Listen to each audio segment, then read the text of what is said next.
Okay, well thanks everyone for coming along and coming to the EcoFair, number 9. It's our first one down here at Snowkenna Park.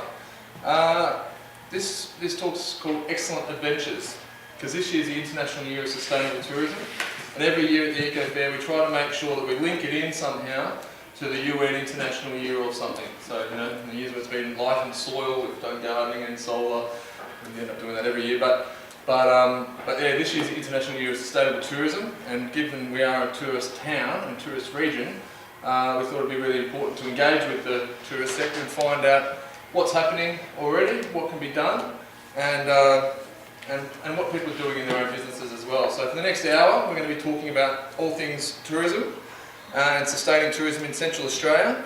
So we've got Todd Grierson from the Doubletree Hilton. We've got Stephen Schwer, the CEO from Tourism Central Australia. We've got Reg Ramsden from Remote Tours. Katie Bromley from Way Outback. And Alison Ferber, Journey the Dreaming. So just give a round of applause to our forum speakers. So first off, we'll start with you, Stephen, we'll just work this way. Just a bit of a background on who you are and what's your role in local tourism. Yeah, sure. So my job, as mentioned, I'm CEO of Tourism Central Australia. So we're a membership-based organisation here in Alice Springs, but representing a region pretty much from northern Outback SA through to Elliot, Newcastle waters and everything in between. We do marketing, we run the Alice Springs Visitor Information Centre, and we also help the businesses that are members of ours to grow and thrive. As well as that, I've got one here we go. As well as that, in my other time, I'm also Deputy Chair of the Australian Regional Tourism Network, which is a voluntary position, and that is a network that represents the interests of the tourism industry across regional Australia. And I'm also a board member of the Australian chapter of the International Institute for Peace Through Tourism. Hello.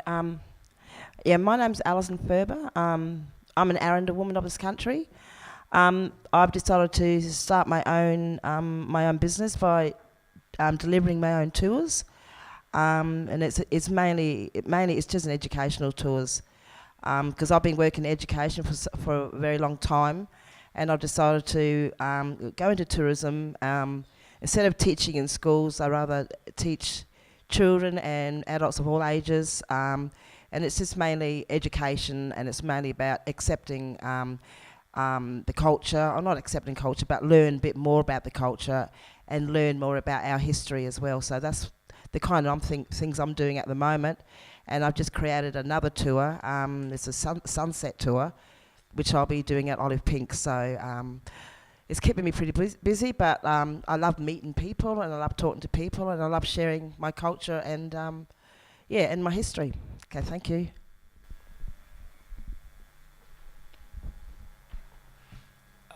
Ladies and gentlemen, good morning. My name's Todd Grierson, the General Manager of Doubletree by Hilton, and I'm also Deputy Chair of Tourism Central Australia.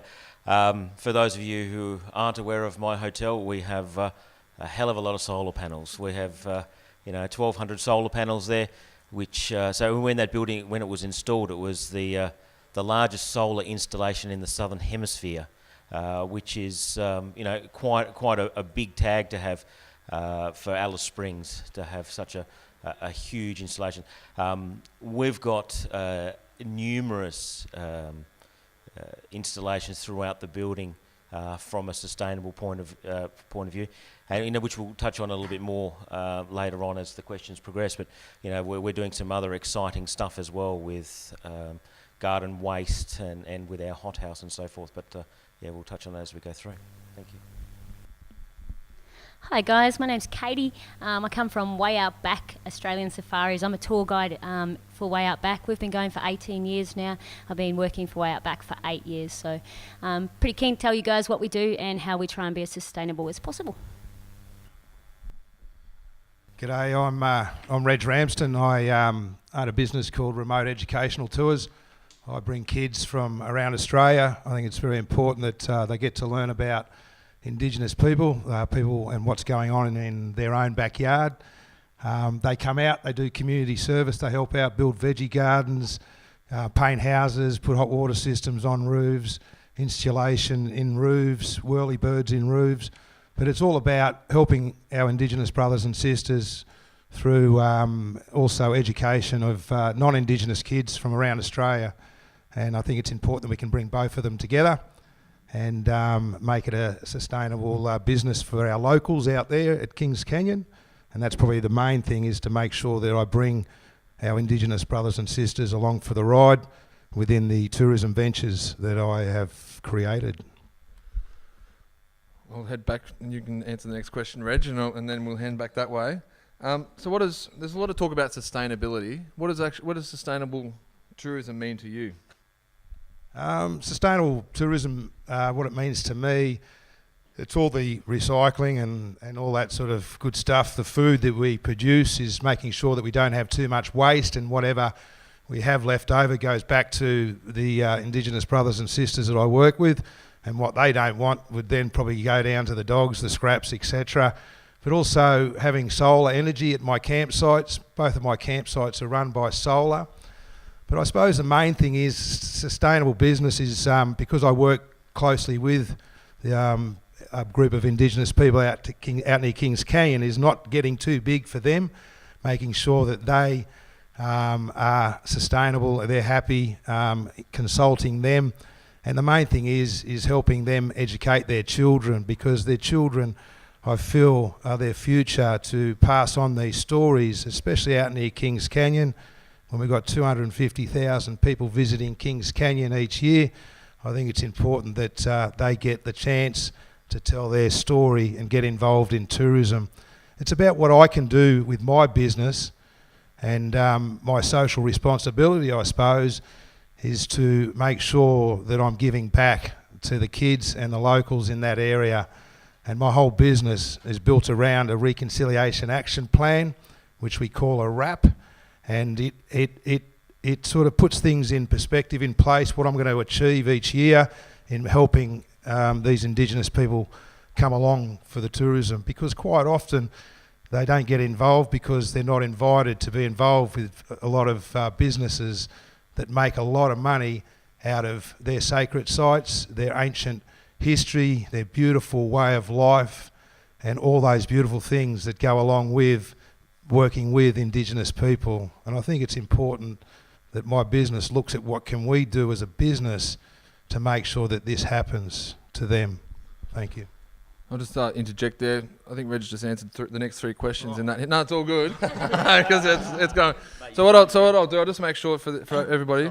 No, don't apologise. It's all good. So what we'll do is, what does sustainable tourism mean to you? Why is it important?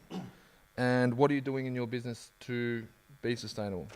Because you nailed it. You nailed it. No, you nailed it. Sustainable tourism to me means having this magic, unique environment and making as little impact as we can here to keep it beautiful for our kids and our kids' kids that want to come here. So doing everything we can possibly to help keep our impact to a minimum. So through Way Outback, we have lots of different initiatives in place to help that. So our permanent campsites are based on solar.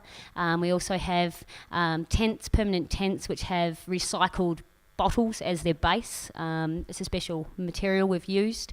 We have tiled a lot of our areas and concreted a lot of our tent areas and inside our shelters and things to try and keep our erosion of the ground to a minimum. We recycle all our bottles and things like that. We use special filters in our trucks, DPDs, and AdBlue chemicals to try and reduce our emissions from our trucks, because of course that's a big part of being out here is travelling, so we try and reduce those as much as we can. We also recycle sleeping bags and things like that, so when our sleeping bags get ripped and we can no longer use them on tour, we actually donate them to the RSPCA or to the Salvation Army, so people have blankets and the dogs have blankets. And food-wise, any food that comes back off tour, we can't use any open food again, and sometimes we can't use food that's not even open, so we donate that to communities along the way. Mount Ebenezer is one of the ones, and also the camel farms and places like that. So we're working really hard to try and reduce our footprint out there and to try and involve the whole whole community. We also use Ananu tours down at Uluru to do tours on our 3-day, 4-day, 5-day tours. So we use the local Indigenous people there for that. And also on our 5-day tours, we use Oak Valley to do a big walk and talk for us on that as well. So we try and get as much of the community involved as we can. We try and source a lot of our food locally and all those kind of things we need. We try and buy as local as we can and try and keep the money here and keep everything to a minimum. Is that everything? Cool. It sounds like it. Great, thank you.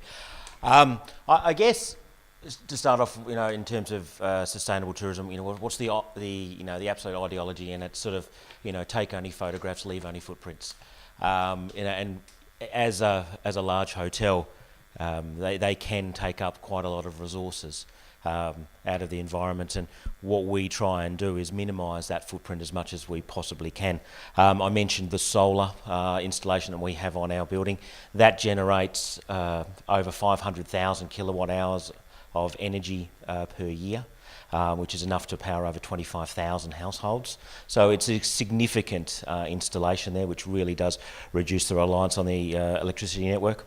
We're currently investigating, and we've had engineers on site looking at a cogeneration plant for the hotel, and even up to tri-generation. So what that involves is having our own gas-powered turbine on site, which will generate our electricity at half the cost of what can be provided here, and then the offset energy of the heat is then used throughout the building for heating the hot water, heating areas throughout the hotel, in the public spaces, and the makeup here for the accommodation rooms. And then taking that a step further from the tri-generation is by using an absorption chiller, which is the air conditioning plant. So by using smoke and mirrors, and the hot water that comes out of the plant is actually turned into cooled, chilled water. So that's something that we're currently looking at with our owners, and we're absolutely keen to reducing our footprint as much as possible. A few of the other things that we've been doing just recently is creating our own compost. So everything out of our kitchen, all of our green waste, all of our coffee grounds, all of this sort of stuff, we've got our own composting bins on site. So we're creating our own composted soil. We're doing that in our greenhouse. We're growing our herbs and spices in the greenhouse, and then we're producing this really rich organic soil that we're putting around the gardens around the hotel. And I thought, well, it's better to do that than just let it go to landfill, right? We've got to the point now that actually we could produce far more than we're actually capable of looking after. We'd have to have a farm of compost bins around the place. So, we now have that set up that we can provide this for other people as well. Because I noticed on the previous talk, there's a shortage of good quality compost around Alice Springs as well. Apart from that, obviously it's the water saving devices that we have all through the hotel, and that's pretty much it now. Thank you. Sustainable tourism, well, me doing it myself is sustainable. My plans is that I'm now actually doing walking tours in town, and now I created another tour, a sunset tour, which is now being delivered at Ollie Pink. But eventually I want to go home. I want to go home back to my land.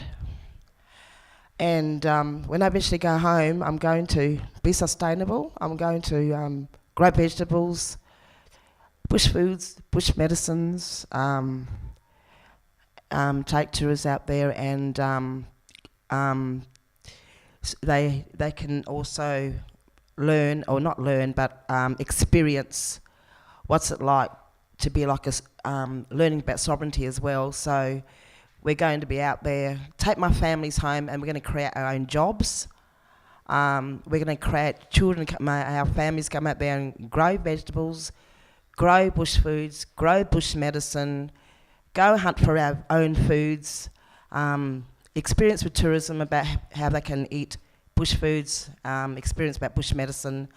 So that's my dream during the dreaming is going home and taking tourists back out there, and even they're camping over there overnight, and just experience what it's like to live out bush.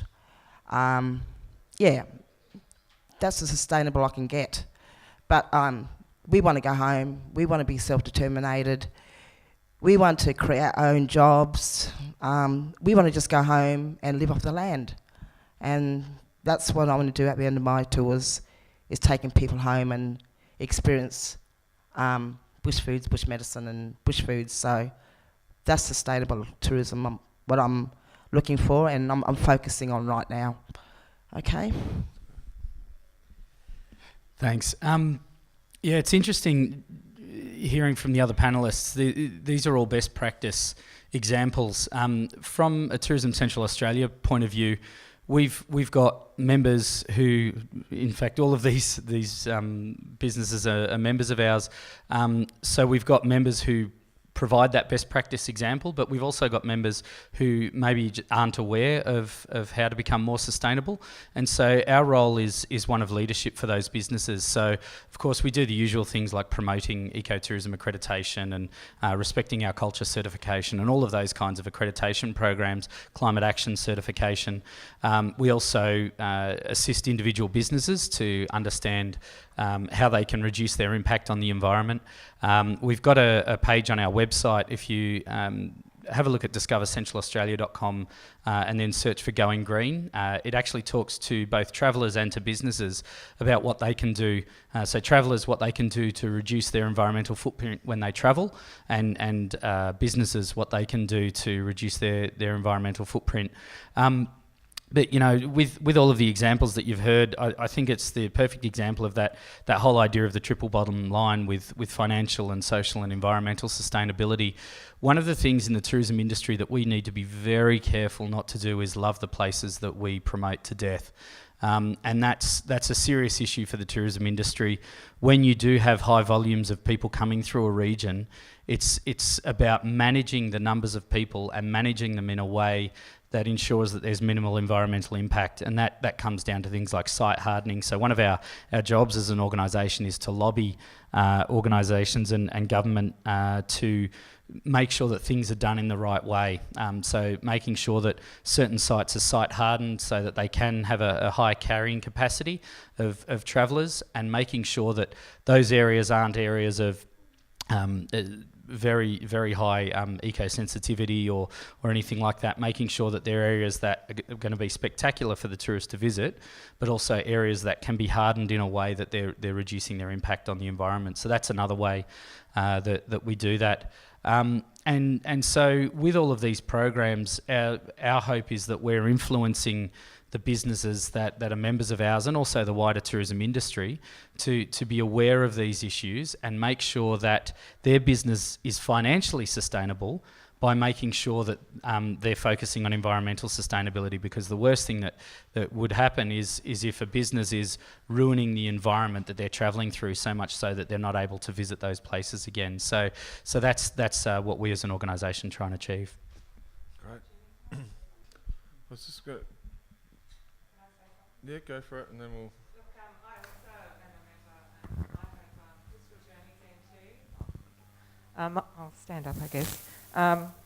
I'm a new member, Crystal Journeys NT, and my concentration is about sustainability of energy, and it's about utilising what's already there. So we go, it's about the wind, the water, the earth and fire are the 4 areas, and I take people to 4 different directions, but to like places like Stanley Chasm, Gem Tree, Ross River, Glen Helen, where the facilities are already there, so accommodation's already supplied, food's already supplied, so we try to take minimum stuff with us when we go. But and it's about really connecting to the land, so we use traditional owners, because being Crystal Journeys NT, it's about the energy. So we use traditional owners to open up the energy, and the idea is to get people to really connect to the energy and to the land, so that if they're really connected to it, then they will look after it better. And then on top of that, we're also doing community sustainable agriculture. So we're planning on helping people become mindful in their own body and through qigong and meditation and de-stressing, going out bush and learning how to do that. So it's like a whole package. Thanks for letting us know. I just thought you were asking a question but not giving a plug to your business. That's okay. It was a little bit inappropriate, but that's okay.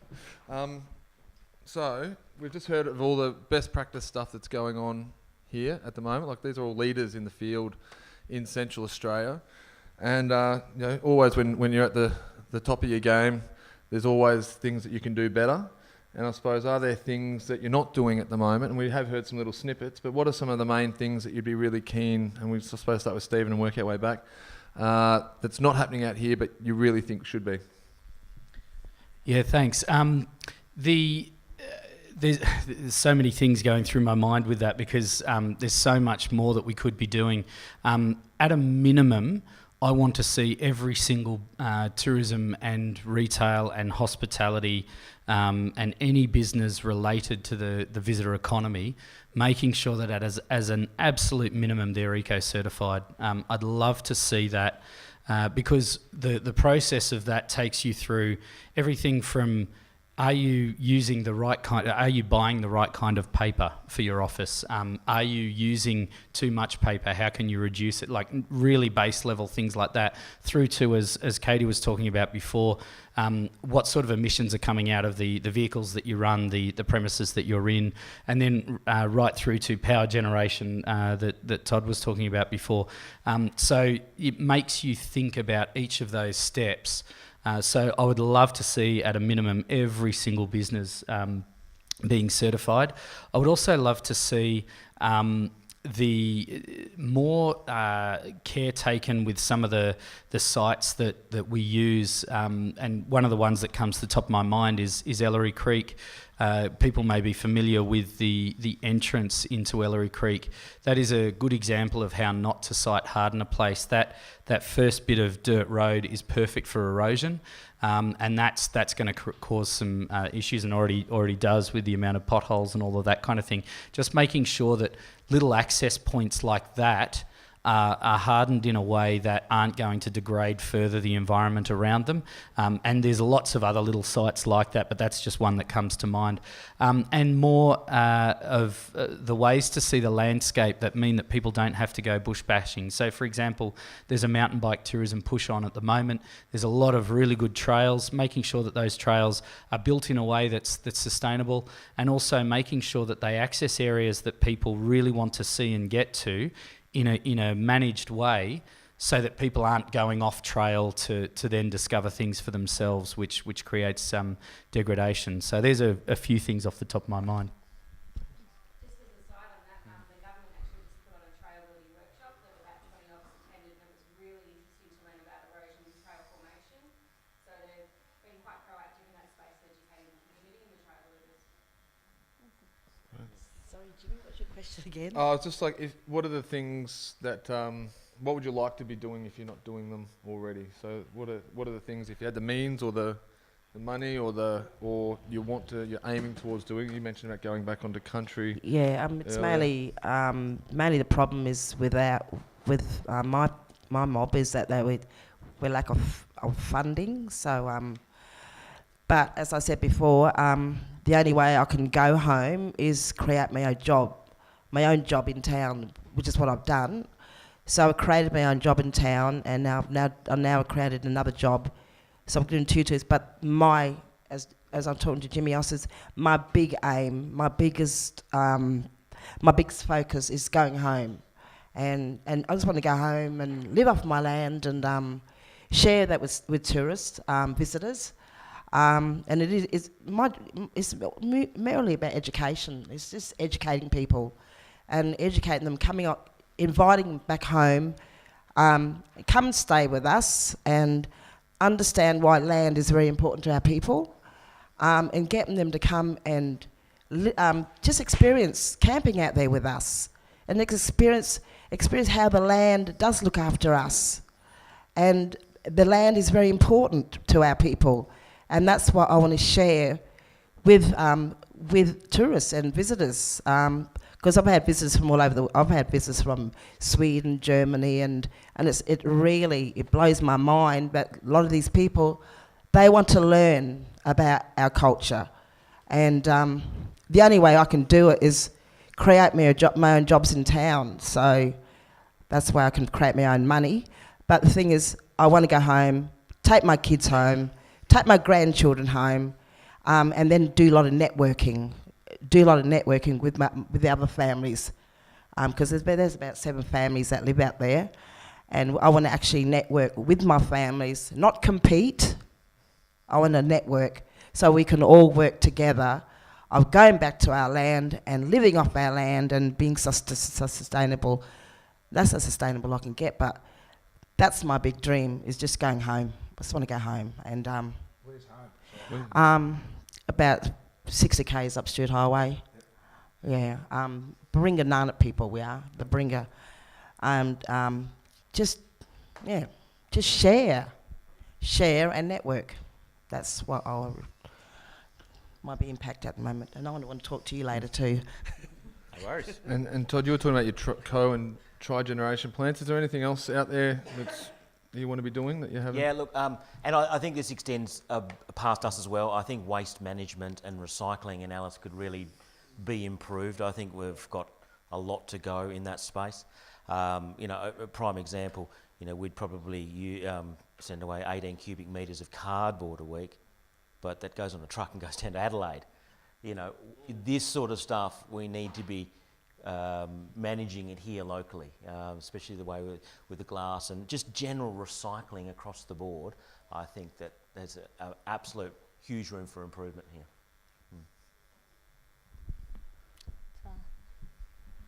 Some of the things we struggle with, I guess, packaging of food. There's so much packaging on food. We try our best to try and buy things in bulk and then pack them down into plastic containers. But there is so much packaging on our food, so of course waste management is a big thing for us. Another one is firewood. So many people come out here expecting us to cook on the fire and to have fires, and that's a big part of what we do at Way Outback. And I really think we need to come up with something a bit different and a better way of maybe making that happen, because of course it is having an impact on the environment. And the other one is staff. One of the biggest things we have out here is staffing problems. So we have a lot of our guides come from other countries, not just Australia, but most of them are not local. In fact, I don't think any of them are local, to be honest. We use hosties, which are people that are at our campsites permanently, and they help us cooking and cleaning our campsites. And we have to use backpackers because we can't get local people to do it. Ideally, we'd love to use Ananu people, we'd love to use Indigenous people from the lands to be tour guides. We'd love them to be our hosties and to give them jobs on country or next to country, but we just can't find people to do it. So that's some of the issues that we struggle with, and I guess we have to find solutions for. I think I'd like to be helping more Indigenous families be able to get back out on country and get involved in tourism. I'm doing it already. I don't know if I want my business to grow too much more, because then it becomes unsustainable for myself and also for the people that I work with. I'd like to see more businesses having a charitable arm. I have a foundation that's attached to my business called the Wataka Foundation. And up to date, we've probably raised over $500,000 and put that back into the community through education. And I'd like to see, some more businesses having that charitable arm. I think it's really important. We do have a very easy product to sell, and it's something that we don't have to put too much energy into. And it's a beautiful culture, and I just feel that our brothers and Indigenous brothers and sisters really need to be along for the ride, and I really want it to be more sustainable in the Kings Canyon area, because I look at it and I go, it's Catherine Gorge without the gorge, but there's all these Indigenous people up there running the gorge through ranges and all that, through the tourism, through the canoes, through the boat cruises, through the restaurants. Everything is run, and I look at Kings Canyon and I go, wow, there's a group of Indigenous people out there that could be really majorly involved in running that canyon. It's slowly getting there, but it's got to start with some education on country, surrounded by family. I'm in the middle of a crowdfunding campaign at the moment raising $200,000 to open up another building that can deliver Cert 2s in tourism, in horticultural, in music and all these things. We just need an extra space so we can keep kids on country after the age of year 6. I'm probably going way off the question here, so I'm going to go over to Jimmy. That's all good. Well, I suppose we're sort of getting to the last question now, and this is, I love getting into this space because this is where we start thinking about what the future that we actually want. And so I'm going to put out to the panellists of what their vision is for sustainable tourism for Central Australia. So let's, think but I just I suppose paint that picture in the next 10 or 20 years. What's it going to look like if we get it right? And what do we need to do now to get it right? I think I've been banging on about it the whole time I'm sitting up here, is making sure that Indigenous people of this area and the areas that we travel are really put in, if they want to be, in tourism and get involved and really be invited by Tourism Australia, Tourism Northern Territory. I know they already do, and they're putting programs in place and stuff. But talking about being certified, I think before we get these certifications, we really need to be making a part of that certification is, what's your charitable arm? What are you doing to better the lives of the Indigenous people in the areas that you travel? I hear recyclable, drop pit toilets and composting and building veggie gardens and making sure all this is in place. It's all in place. Solar at my campsites. I'm really focusing now on making sure that the young kids get an education past the age of year 6, because that's a huge problem, and they don't have to be coming into town. They can stay out on country, and they don't have to come into overcrowded housing and get involved in the things that go on in town here and then become too cool to go to school. I think we need a little bit of education past the age of year 6, maybe to year 9, year 10, and we will have Indigenous kids running that canyon, or adults running that canyon in 5-10 years' time. That's what I'd like to see, is a huge present of Indigenous people running Kings Canyon, that George Gill mountain range, that area there. Thank you. Yeah, I definitely agree. I think the future for us is trying to interact more with the Anangu people and have some more positive impact there, and try and get them on board more, working with us, working as guides, as hosties, maybe even in management. And I definitely think working together more as groups, as companies, for a common goal, and trying to work to try and reduce our impact, like I keep saying, and also reduce our waste and things, and see if we can share some more areas and share our knowledge as well to definitely make some more positive things happen in our communities. Thank you. A couple of points. I guess, one of the things about what gets measured gets done. I'm part of Hilton Worldwide, which we have, close to 5,000 hotels. We measure everything that we do from an environmental perspective through a program called Lightstay. So every single hotel throughout our entire portfolio has all of the data in there for waste, any of the fossil fuel usage, the lot. And by measuring that, you can see where you're going and where you're tracking, because you want to be able to reduce your footprint. As new technologies arise, as they emerge, we take advantage of those sorts of things to become even more efficient. The second point I want to make is, some of the other guys have said it as well, and it's really important. We have a lot of people coming here to Alice Springs as a tourist destination. We're very much centric around that, and there's a huge expectation from these tourists to see Indigenous faces within our tourism industry, and it's far too seldom. And I would absolutely welcome the opportunity, and we try lots of different avenues to be able to do that and to have Indigenous people working with us. It is a challenge. It's an absolute challenge to do that. We want to keep on trying to get that to happen, to occur, but there is some work to be done. That it is quite funny, all the tourists, that's just what they expect to see, and we're not delivering that. And I think that's what we need to do as well. All right. Yeah, it's morely purely trying to create employment. That's what my big focus is, trying to create employment so my families can work at bush, my families can feel comfortable at home, and even getting the youth programs. Because my son and my daughter, they've got skills in looking after kids as well. So my daughter, she really wants to get involved with youth, and hopefully down the line we will create programs, because there is a lot of problems in town. You know, I'm not ignoring it. A lot of our youth in this town are doing wrong things in town, and that worries us as well. It worries our people. I'm a grandmother, so my daughter and my son would like to create programs so we can bring the youth out bush, get them to work on growing vegetables, get them to work on bush medicines and bush foods, and get them to help us plant. Just coming out bush and staying with us. These youth in this town, they're bored. The kids in this town, they're all bored.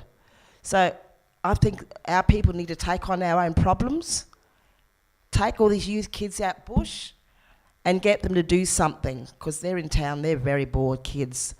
I'm not making excuses what they've been doing. I mean, it's really bad. I feel embarrassed about the damages that they've been doing in town. It really embarrasses us. So the only thing we can do is we've got to do something. So having our own business on our land, get the youth come out there and get them to come involved with all these different programs that we want to create. And we want to create our own employment and programs and things like that. This is why I've started my tours. That's why I started doing this Journey the Dream, because I want to eventually create programs at home where we can bring out youth kids out there. A lot of them have a lot of problems. They are all not Aranda, they're all Wildberry, there's all different nations here, and that's what the problem is. So being an Aboriginal mother and being an Aboriginal grandmother, I feel that we have to do something about these kids. So eventually down the line, we want to create programs for youth. That's what our big dream is at the moment. Okay? Yeah. And Stephen, do you want to... You're right. Getting dizzy. It sounds a little bit boring, but it's not. We recently updated our strategic plan as an organisation, and one of the things that we added in is a destination vision, because we'd always had an organisation vision, but we hadn't had a destination vision, and so I'll read that out to you. The Red Centre NT is the pilgrimage that everyone makes. It remains an outback destination famous for its authenticity and adventurous experiences. Now, in that, what we tried to do is embody this vision for the region, this idea of a pilgrimage that everyone makes. So it becomes an almost a spiritual experience, and at times it is a spiritual experience for people coming here. That creates a certain amount of respect. When people are motivated from that emotive level to visit a place, rather than just a place that they think is really pretty, take a few photos and go home. When they come from an emotive place to visit somewhere, there's a lot more respect for the place that they're going to. And then we're saying it remains an outback destination. So it retains that authenticity and that adventure that we've got, and we make sure that people are receiving that what they expect when they come here. They expect something different. They expect something remote. As Todd said, they're expecting Aboriginal faces, and that's something we're not delivering at the moment, and that speaks to the authenticity. Are we really an authentic destination if we're not providing that experience for our visitors? And so my hat's off to Alison for starting the business that she has, and people like Peter down at Wattaka with his new bush food tours and cultural experience, and Bob Taylor in town here, who are starting to provide those kinds of experiences so that we can be more authentic with what we're doing. What I like about those experiences as well is when we talk about authenticity, we want to make it so that the visitor understands the culture behind it, not the Disney experience. You go to a lot of places and it's that Disney style, clean, it's not the kind of experience that that people on country have. It's the kind of experience that you'd have if you dressed up in a an Elmo suit and took a photo. So we want to make sure that we have those authentic experiences rather than experiences that really don't deliver on that authenticity. So that's our vision moving forward. We want to see the area retain its authenticity, retain its Outback feeling, but also be a spiritual place for people to come so that they are respecting the landscape through which they travel. Well, thanks everyone. That was great. Just a round of applause to the panellists. And now it's your turn to ask the questions. Charlie. I'm Charlie Carter. Formerly Trek Larapinta and more recently Larapinta Creative Camps.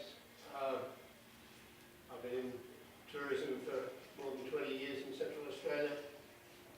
I've got so many things to say, I don't know where to start, but I'll try and keep it brief. Trek Larapinta was one of the first eco-accredited tourism businesses in Central Australia. I went to an eco-tourism conference on Fraser Island and I was disgusted, absolutely disgusted. People weren't interested in eco-tourism, they were interested in the marketing edge. The place I stayed in served coffee in throwaway polystyrene cups and it had high-level eco-tourism accreditation. There was no auditing. I hope it's improved, but I don't. Our businesses have done everything possible on the local level to minimise our waste, minimise our fuel use, make sure people have a really close connection with the land and the place. And now I want to talk about the elephant in the room. Tourism in Alice Springs depends largely on people flying here and flying away again, which is a horrible carbon footprint on our planet. I can't see anything that's likely to make flying less damaging in the future apart from doing a hell of a lot less of it. Has anybody got any ideas on how we address that? Since I've got the microphone, I might start with that. So a few things with that. Ecotourism auditing has gotten better. I still agree that it's not as good as it could be, but it has gotten better over the years. The financial edge that you're talking about, unfortunately, is still a motivator for a lot of businesses, rather than the ethical or personal moral responsibility side of things. So unfortunately, sometimes to drag businesses to that understanding, you do have to use the financial and the marketing edge arguments to bring them to that knowledge. My hope would be that eventually they also understand it as a moral and ethical responsibility, and I have seen cases of where that has happened over the years, but I'm still not saying that that's everyone. Some you have to bring them along with those arguments, so at least they're doing the right thing. Whether they're doing it for the right reasons or not, that's debatable. When it comes to flying, unfortunately, I don't see flying ceasing or reducing anytime soon. I think that is here to stay. Obviously, there's ways of offsetting. I mean, the easiest way to offset those emissions is to not have them at all, but the second best is to offset those emissions, and we encourage that. One of the things that I would love to see in this region is actually a carbon offsetting program run for this region by this region, and it's something that I've chatted with Jimmy about before. And I think we think along similar lines with that. We'd love to see that second best idea of, okay, we can't remove those emissions, so what's the second best thing that we can do, and that is offset them, and I'd love to see a program based here to do that. The other thing is I do have a little bit more hope than you, I think, when it comes to technology advances in flying. The Dreamliner advances, whilst not whilst not perfect, they're a lot better than the old 747s. And that Dreamliner route that's opening up from London into Perth, I think, is a positive step. And so I'm looking forward to more advances like that. The research into suborbital flight are very interesting, and there's I think another option opening up there, and the research into electric flight, whilst very, very early days, is showing some positive signs as well. So I think I don't see these solutions becoming available for the next 20 or 30 years, unfortunately, but I do see in my lifetime a far more sustainable flight industry. But unfortunately, at the moment, I think it will get worse before it gets better. And I think just to add to what, like Todd mentioned it earlier too, around you can achieve what you measure and what you. So at the moment, there's no real. We don't know how much carbon emissions are being emitted from flight into Alice. It wouldn't be too hard a calculation, but we do need to work that out so that then we've got a case to say, well, this many tonnes of carbon each year are being emitted by people coming to Alice Springs and Yulara, and then be able to start going, well, how are we going to start an offset program to be able to deal with that locally? And that could be a matter of, we've discussed whether it could be caring for country units or being able to help do on-country burning, seasonal burning, to help reduce the carbon from big fires. There could be other opportunities around solar, and there could be other opportunities. You know, there's a lot of opportunities for us here if we once work out where we're actually at, and then start making it happen. Is it Phil? Thanks, Charlie, for that question.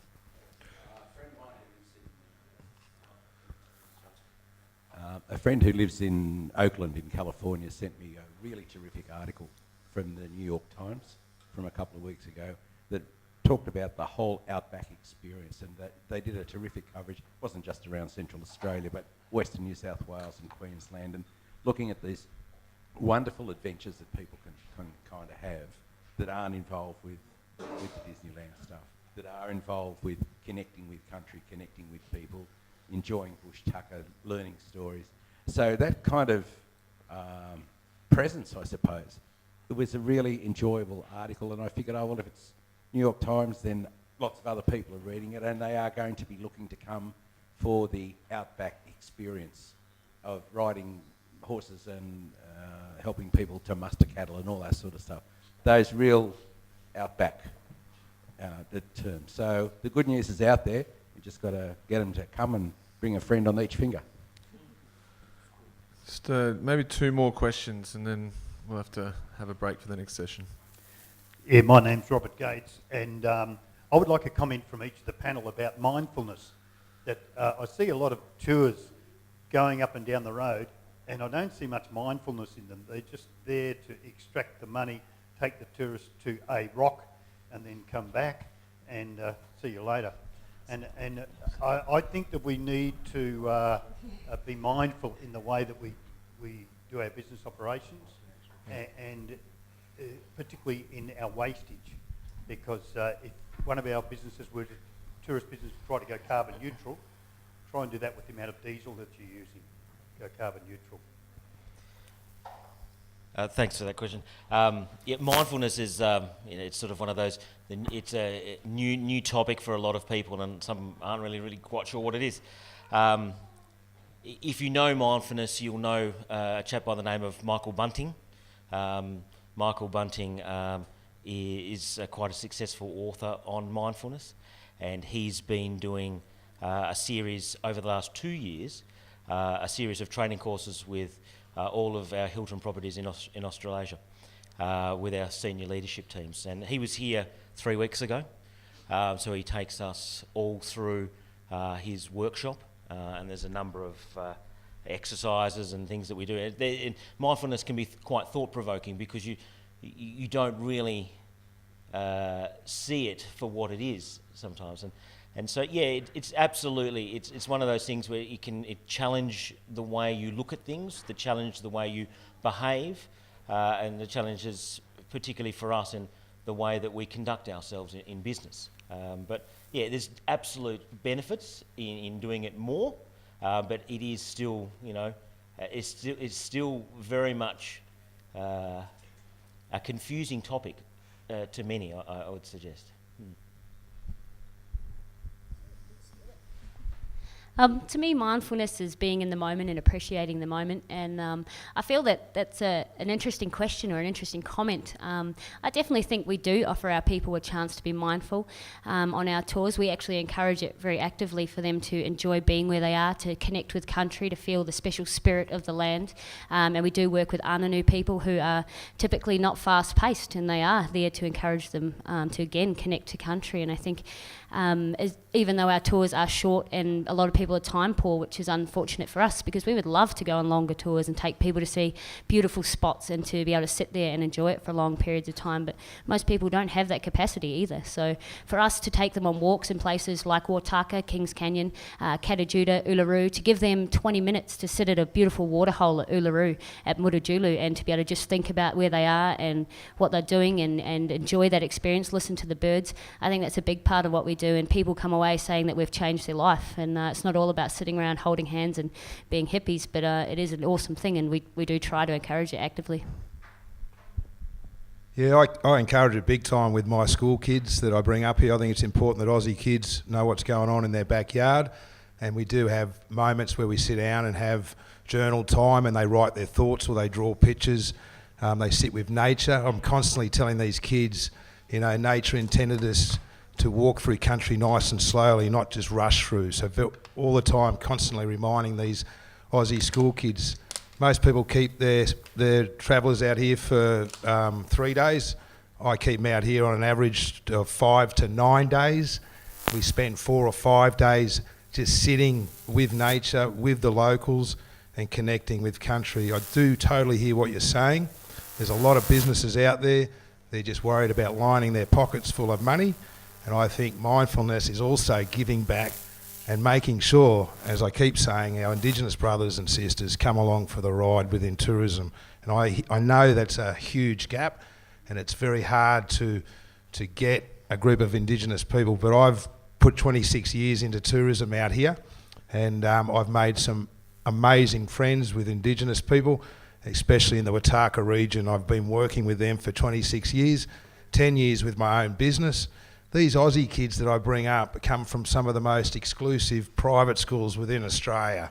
And these kids have never had a bit of dirt between their nails. They definitely go back and destroy their mum's washing machine with the red soil that comes out of their socks and their clothes. Their parents notice a difference because I'm constantly saying, go back, throw your arms around your mum and dad or your guardian or your parents or whoever and say, I love you, okay? Because it really is a huge opening of the heart coming into the centre, and at the age of, or in the year 9 group category, at the age of 15, 16, kids are not that mindful to other people around them. It's like, whatever, mum. And I tell them, that's the worst thing you could say to your parents. Go back, say I love you, and then let me know what they said. And I get letters back from parents saying, what did you do to my kid? And it wasn't me, it was them getting in with nature, learning about Indigenous people, finding out about how fascinating the culture is. My guys pull up buffel grass. They're called the buffel grass soldiers. And every kid pulls up 20 bits of buffel grass when they stay in this Wataka area that I use.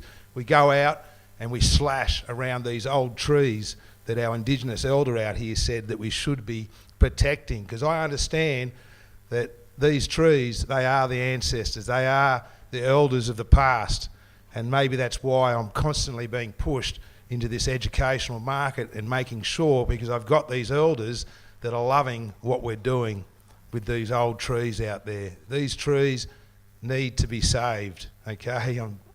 You know, it does need to happen. And when you get a whole bunch of them being burnt down there, and we've got a fire department down the road there, and they don't go and put these trees out and they just let them smoulder and burn to the ground, it is disheartening to me as a white fella, but to Indigenous people it must be totally shattering to see these 12, 1500-year-old trees being burnt to the ground, knowing that there is a source within town that could have gone and put those trees out and spent days trying to put those trees out. Sorry to bang on about that.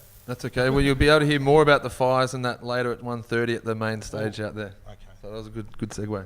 But Alison or Stephen, do you want to answer the mindfulness, or we've got no more questions now after that? So it's been special. Yeah, just being mindful. When I take my visitors, I always make sure that on a cold day, I make sure they stand in the sun to warm up. On a hot day, I make sure they stand in the shade. So I always make sure my visitors are well looked after, especially on hot days and on cold days. Because when I do take that path, there's a lot of shade. So I'm sort of kind of blessed because the walk I do is very appropriate for my visitors. They get to even taste bush foods in town, which a lot of people don't know about. There is bush foods in town. I said, let's go and have some morning tea. And they, where? It's only a tree. And I get them to get some bush foods off the tree. And yeah, you have to be mindful. And I says, and they look at the bush food and they look at me and goes, it's okay, I'm still here. And yeah, so you have to be mindful with your visitors, and I always make sure that they looked after, make sure they're kept in the shade when I do my walks, because it starts at 9 and it finishes at 11:30. So I always make sure my visitors are comfortable. And at the end of the tour, we do sit down and we do have a long talk and explain the dreaming, what actually dreaming means, and tell them about the skin, and they are fascinated. At their time, because at the end of the tour they do a lot of walking, and at the end I make sure we sit down and talk, and then I share the dreaming with them, and they feel happy about it, because I always make sure my visitors are very comfortable. So that's why I can answer your mindful question. And Steve, do you want to reflect on that, and then we'll... Yeah, sure. I was actually reflecting on what Charlie asked as well, and I think somehow those two questions are linked in that Charlie was talking about that issue that we do have in sustainability of people being financially motivated or marketing driven to coming to the sustainability message rather than it coming from personal ethics. With the tours that you're seeing going up and down the road, my comment would be that it honestly depends on the tour guide driving the vehicle and their personal ethical code and their moral code. We can, as organisations, and Todd's given an example of a great program that Hilton runs, and having been a former Tourism Awards judge in South Australia, there's no wonder why Hilton kept winning sustainability awards with all of those kinds of things that they do. But then it comes down, once you teach people those skills and those ideas, it then comes down to the personal moral code of that person receiving that information and whether they then choose to project that or not. And I've been on, for example, one of Katie's tours, and I would say definitely she promotes that mindfulness and that awareness on her tours. I've been on other tours, and I would say definitely they don't. And so I think that's where we as a community and as parents need to be training our children from a young age in mindfulness and in their core ethical beliefs, so that we can have children when they enter the workforce that are reflecting those attitudes. Nice one. Well, thanks everyone. Well, just a quick note to think this is National Science Week, so thanks to Inspiring Australia for the support. Also to the Doubletree Hilton for putting up our guests. And please give a round of applause for the panels.